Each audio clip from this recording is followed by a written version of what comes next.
Something stalked the forests of Bedburg for 25 years. Children vanished. Livestock didn't just disappear, they were found torn apart in fields. Entire villages stopped traveling alone.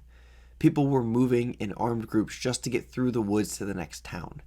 No one knew what was actually doing this. Until, in 1589, hunters finally cornered something in the forest. A wolf? They closed in. The wolf vanished. Instead, they found Peter Stump walking through the trees. He was arrested, and under torture, before the rack was even fully engaged, he confessed. He claimed to have made a deal with the devil at 12 years old, to have been given a magical belt that turned him into a wolf. He had killed 14 children and 2 pregnant women. He confessed to incest, cannibalism, murder, 25 years of it. And sadly for the rest of Europe, the execution didn't happen quietly. The authorities painted broadsheets before he had even died, woodcuts showing his torture, his body on the wheel, and even the execution itself. They got artists to illustrate the entire event and aristocrats to show up with fanfare.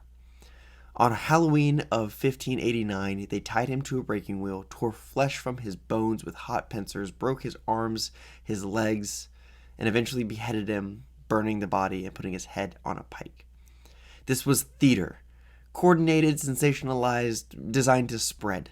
The broadsheets traveled across Europe, and this kernel of confession, wrapped in maximum spectacle, packaged for distribution, and once you push out a narrative, it stops being yours to control. Suddenly, every Catholic region in Europe was hunting their own werewolf. One execution became a template. The story grew and changed and grew. People saw what they needed to see, and the panic spread faster than any corrective action could. Once the spectacle was out there, it moved on its own, and it never mattered if Stump had been a werewolf or made a deal with the devil. The hunt had begun.